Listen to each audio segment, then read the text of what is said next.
वालेकुम अस्सलाम।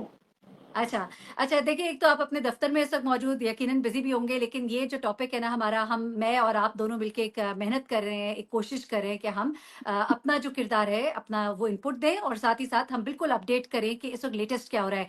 सरफराज चौधरी साहब ने कुछ बड़ी एक्सक्लूसिव इन्फॉर्मेशन शेयर की है, वो मैं अपने नाज़रीन के साथ शेयर करूँगी। आप जो आज कोर्ट में हुआ, क्योंकि आज नाज़रीन बड़ा ही हैरत अंगेज़ मामला हुआ है।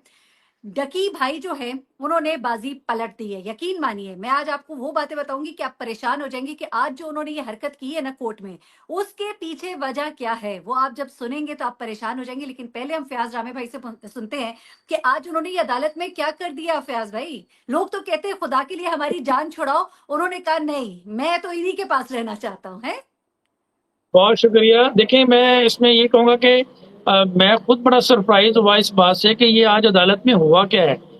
सब लोग इस हवाले से इस तरह से तजस्सुस का शिकार थे कि आज की डेट में क्या होने वाला है।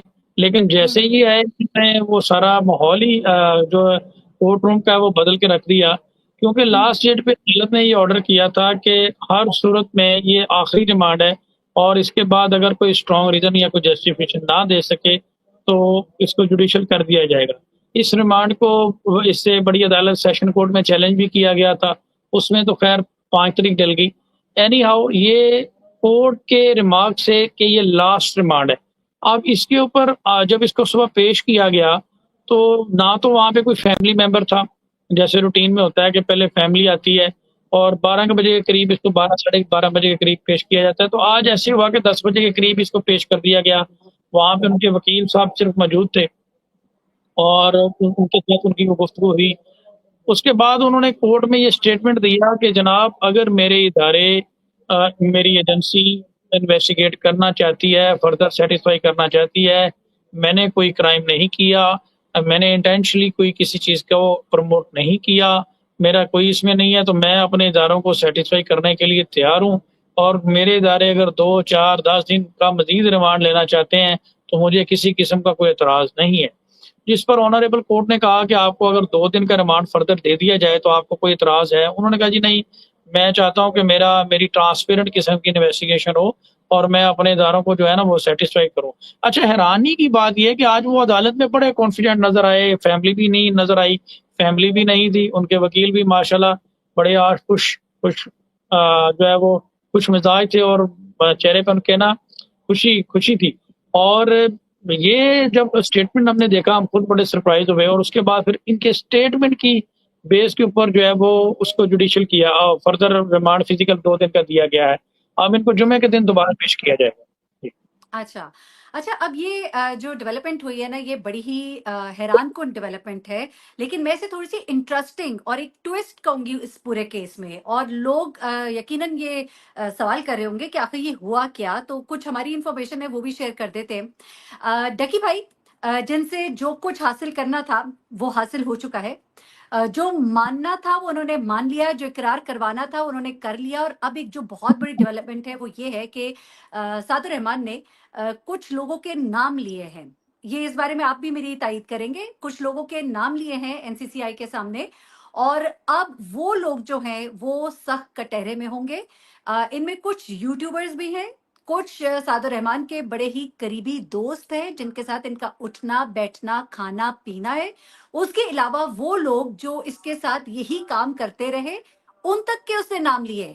और कहाँ-कहाँ 4 अकाउंट्स ये समा के ब्यूरो चीफ है गालिबन, या मुझे अभी ठीक से एग्ज़ैक्टली याद नहीं आ रहा। उन्होंने अभी ये इंकशाफ किया कि ये सादुर रहमान के 4 अकाउंट्स ऐसे सामने आए हैं बैरून मुल्क, जिसको मनी लॉन्ड्रिंग के ज़िम्रे में चेक किया जा रहा है। मुबैना तौर पर मैं लगा देती हूँ क्योंकि ये मेरी अपनी डायरेक्ट इन्फॉर्मेशन नहीं है। सेकेंडली, सादर रहमान जो है उन्होंने सुना है कि बहुत सी बातें मान ली हैं। बहुत सी ऐसी चीज़ें जो शायद उनको ज़्यादा दिन रखना पड़ता, और कुछ सुलह सफाई भी आपस में हो गई है। वो समझते हैं कि जुडिशियल होने से बेहतर है मैं इन्हीं की ज़ियाफ़त जो है वो एन्जॉय करूँ। ये बताएँ रावे साहब कि ये अगर सादर रहमान के मामलात तय हो गए, जो हमें सुनने में आ रहा है कि काफ़ी चीज़ें जो हैं वो ठीक हो गई हैं। अब नेक्स्ट जो सिस्टोलॉजी की बारी के बारे में कहा जा रहा है कि नेक्स्ट गिरफ्तारी इकरा कंवल की। अब मुझे तो अब ये सुनने में आ रहा है कि मामलात इकरा कंवल के भी कुछ बैकडोर कुछ मामलात जो है सेटल हो गए हैं, उनकी भी अब कोई गिरफ्तारी नहीं होगी। हाँ, एक समन, दूसरा समन जा चुका है, अब तीसरे पर गिरफ्तारी होनी चाहिए उसूलन, लेकिन सुनने में आ रहा है कि उनकी गिरफ्तारी नहीं होगी क्योंकि अब चूंकि सादर रहमान के मामलात सेटल हो गए हैं। मेरी बात को आप एग्री करेंगे और किस तनाजर में? देखिए, मैं आपकी बात को एग्री जो है ना विद रीजंस करूँगा कि सादुर रहमान के मैटर में पूरा जो प्रोसीजर है उसको बाईपास किया गया। किसी किस्म की कोई इंक्वायरी जो है ना वो हमें होती हुई नज़र नहीं आई और ना किसी किस्म का नोटिस नज़र आया। और इससे पहले भी मैंने आपके प्लेटफ़ॉर्म पे ये चैलेंज किया था कि अगर उनके पास कोई नोटिस जो सर्व होता है उसका कोई पोस्ट ऑफिस नंबर, कोई डिस्पैच नंबर, कोई पिक्चर, कोई ऐसी चीज़ है जो आज की डेट तक वो शो नहीं कर पाए। तो अभी ये इंक्वायरी कंडक्ट हो रही है तो आपके सामने पूरी दुनिया को पता चल रहा है। इससे पहले अगर कोई ऐसी इंक्वायरी कंडक्ट हो रही होती तो वो भी सामने आती। अब ये इंक्वायरी कंडक्ट हुई, इसमें नोटिस सर्व हुआ तो आपके प्लेटफ़ॉर्म पे पता चल गया कि नोटिस सर्व हो गया, जिसको हमने सबसे पहले डिस्क्लोज़ किया। बाद में सिस्टोलॉजी ने इसको इनकार किया और उन्होंने कहा कि उस वक़्त भी हमने बताया कि ये बैकडोर जो है वो मामला सेटल हो गया। उन्होंने कहा कि जी आप आकर इंक्वायरी को जॉइन करें। एनी हाउ वो अब बड़ा व्लॉगिंग उसमें कर रही हैं और बड़ा कॉन्फिडेंट के साथ जैसे कोई इंक्वायरी पेंडिंग ही नहीं उनका है। कॉन्फिडेंस भी बता रहे हैं ना कि कुछ बातें सेटल हो गई हैं, और आज जैसा डकी भाई ने कह दिया कि मुझे रख ले आप अपने पास ही, मैं आपके पास से नहीं जाना चाहता, मुझे प्लीज ना भेजिए, तो इसका मतलब ये है कि मामलात जो हैं वो कुछ तय हो गए हैं। अच्छा, एक और बात जो सरफराज साहब ने की, मैं कहती हूँ काम बहुत अच्छा कर रहे हैं, और अगर वाकई मैं बार बार वही रिपीट करती हूँ कि जो वो कह रहे हैं वो कर रहे हैं, तो that is very good. But उन्होंने अब ये भी बोला, क्योंकि लोग बार बार सवाल उठाए थे, पीसीबी, क्रिकेटर्स, फलाना, ये वो, डकी भाई ने भी कहा मैंने उनको देखा तो मैंने यूं किया। तो उन्होंने कहा कि ये किसी को देखकर अगर उन्होंने यूं किया तो वो जस्टिफाइड नहीं है कि वो भी ठीक थे, और जो जो शामिल था हम सबको कटहरे में लाएंगे। और अगर सबको कटहरे में लाएंगे तो फिर मुझे तो ये कोई खजाना भरो मुहिम हुकूमत के लिए लग रही है। उनको अब मुल्क में हालात भी ऐसे हैं, सबको खजाना भरेगा अगर, तो फिर ही कोई काम होंगे ना। तो कोई ऐसा सिलसिला तो नहीं है कि ठीक है जो गलत किए जमा कराओ सरकार के खजाने में और फिर अपने घरों को जाओ? नहीं, मैं तो ये कहता हूँ सरकार का खजाना भरना चाहिए, बहुत अच्छी बात है। हाँ। सरकार है लेकिन सरकार के खजाने में से थोड़ा सा गरीबों को भी दे देना चाहिए, जिन बेचारों के साथ फ्रॉड हुआ है और जिन बेचारों के पैसे लुट गए इस प्रमोशन ऐप के जरिए से, नहीं, जिसके नाम बेचारे पे। तो ना हुए ना। देखिए, आप अगर लगा रहे हैं किसी एक ऐसी ऐप में, आपको साफ पता है जुआ है, गलत चीज है। एक इंसान का दिमाग भी होता है ना। हम लोग तो देखिए इतने बड़े यूट्यूबर्स नहीं है जितने बड़े ये डकी और ये सारे हैं। तो हमने भी तो सोचा ना, मेरे पास भी ईमेल में पड़ी, मैं स्क्रीनशॉट शेयर करूंगी, ये तमाम ये जो है इन सब ने हमें भी मैसेज किए है। बहुत छोटे छोटे यूट्यूबर्स को, दरमियाने साइज के, उससे बड़े, सबको किए हैं। हमने पढ़ा, हमने देखा, हमने इसे समझा, हमने कहा नहीं, हमने नहीं करना है। बिल्कुल, आपकी बात दुरुस्त है और ये शरई तौर पे भी ये चीज़ गलत है और ये तो एक जब आपके दीन में ये चीज़ मना है तो आप इसको कैसे प्रमोट कर सकते हैं। बाकी सरकार के हवाले से मैं ये कहूँगा कि सरकार का खजाना भरना चाहिए, ठीक है, अच्छी चीज़ है।